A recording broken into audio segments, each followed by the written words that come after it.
Hello, friends. Chris Kelly here. Hey, it's late in the week, and it's time to take another look at stats and see if there's anything exciting going on in the world of real estate here in Portland Metro. So, without further ado, let's take a look. Honestly, nothing dramatic. I know I say that. It sounds like I feel like I say that every week. There really hasn't been a lot of, which is full of irony compared to so many other components of the marketplace and the world in general. There just hasn't been a lot of drama. I think last week I took a look at, what happened 10 years ago this time, 10 years ago. And there was definitely more sales. There was more new listings, more units sold. There was just more going on in the market. But the actual rate of sales, I guess it's like looking at a 1-inch pipeline versus a 1/2-inch pipeline. You might still have the same flow rate, but in a 1/2-inch pipeline, there's just less gallons flowing. So it's kind of what the market feels like. There's less overall activity, but the rate of activity or the pace of activity remains pretty consistent. And to be honest, when I say there's nothing dramatic going on, I mean, pricing hasn't really changed dramatically. This week, the average is up a little bit, and who knows, next week, it'll probably come down a little bit because it's basically what it does. The pace of the market in terms of average median days that it's taken a listing to get to pending, that's actually come down a bit and then up a bit and then down. So 14, it's good.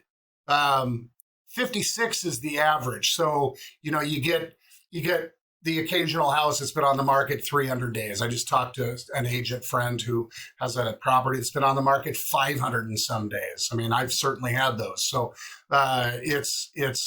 those listings screw up the average, which is why I like to look at the median numbers, as well as the average and really the relationship between the two.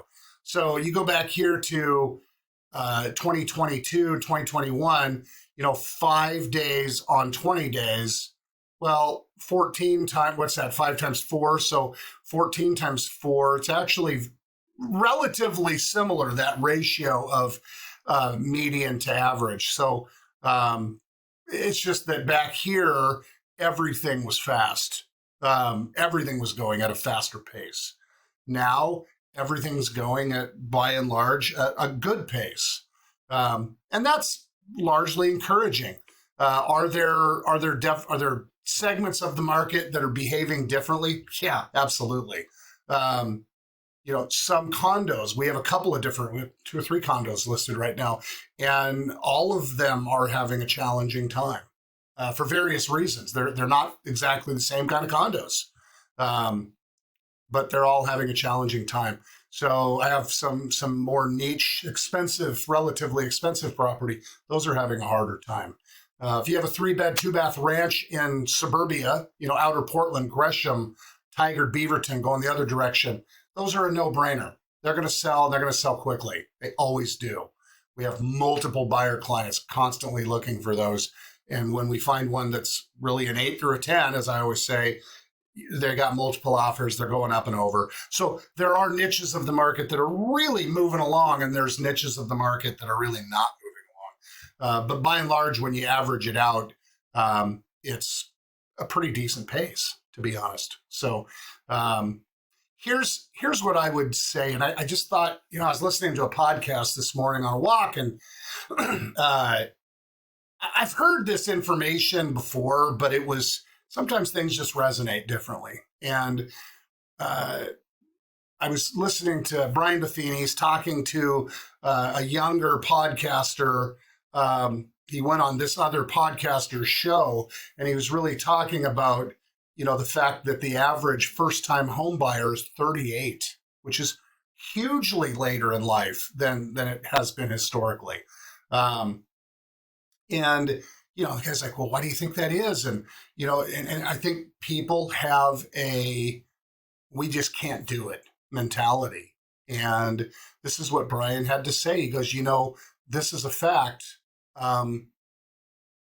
Homeowners have 43 or 44 times the average net worth than a renter. That's a giant disparity, but it makes sense. You buy a home, you own it over time, you build up a bunch of equity. It's where a lot of people's net worth in the world, the average family, a lot of their net worth is tied up in the value of their biggest asset, which is usually their home. But compare that to a renter who has zero in that ledger. That's where that disparity really shows itself.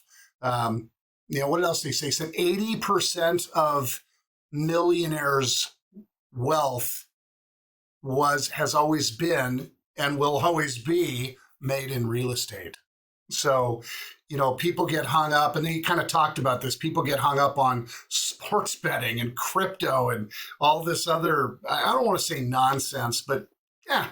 But, versus just looking at staying the course, looking at, pressing on, looking at showing up. I said all that backwards. Show up, press on, stay the course. All those words, those are buzz phrases. They sound very cliche. But honestly, if you get past the cliche in those statements, it's true. Show up.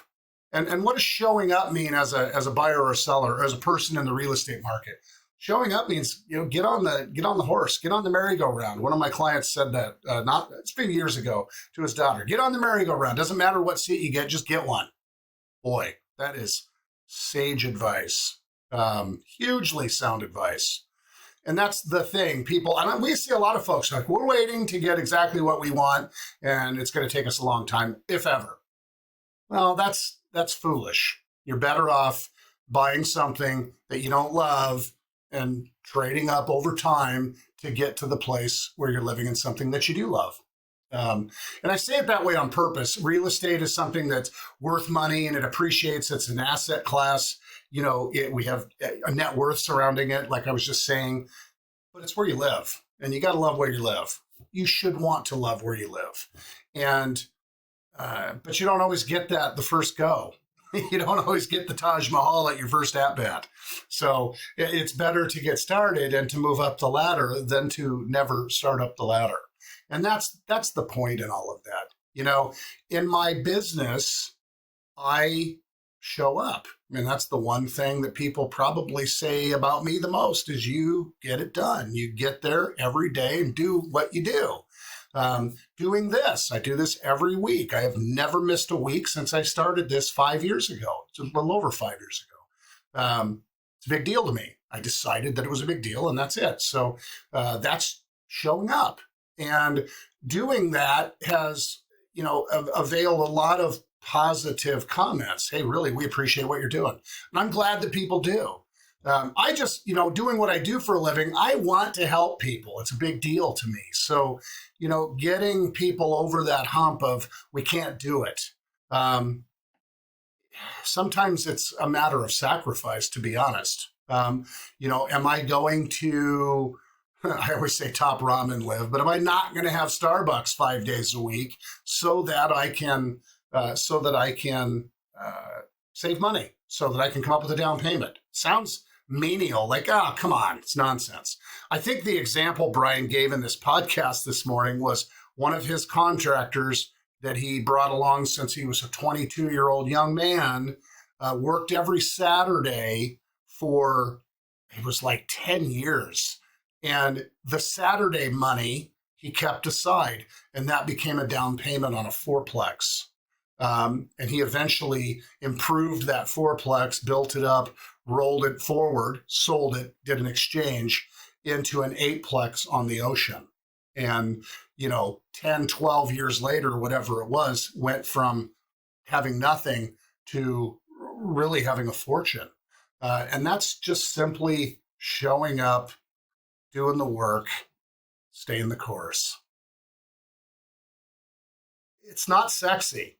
And it's not glamorous, and it's not winning the lottery. It's not hitting the jackpot, but it's what works. And so I would say if you're a buyer, or you're considering being a buyer, if you're a current homeowner and you don't love what you have and you want to move up, really sit down and figure out what's it going to take. Can it be done? are you willing to do what it takes to do that, to make it happen? This is the kind of stuff that I talk with people about when we do sit down and talk individually. What's important? Why? If somebody's like, "Hey, my Starbucks is more important," I'm sorry to pick on Starbucks, by the way, but if my Starbucks is more important than the idea of getting into a home or getting into my next home, well, then continue enjoying Starbucks. Great. But sometimes people need a reflection, somebody to reflect back to them. What seems obvious to me, looking at other people's circumstances, may not seem obvious to them. So anyway, I don't know if that's really a deviation. I mean, the market stats, like I said, by and large, pretty flat still. Interest rates have not done anything dramatic. They're in the high half of the sixes still for conventional money. But I think people are always looking for the secret sauce. And here's the deal. The secret sauce is show up, press on, stay the course. It's how it is. So anyway, that said, if you or anybody you know or anybody you care about is thinking about doing something different than where they, moving and doing something different than where they're living now, and they'd like to talk about it, we're here to help. I'm happy to help. I'm happy to spend the time. So let me know what I can be doing. Let me know what my team can be doing, and we'll make it a priority for you and yours. Anyway, till the next time.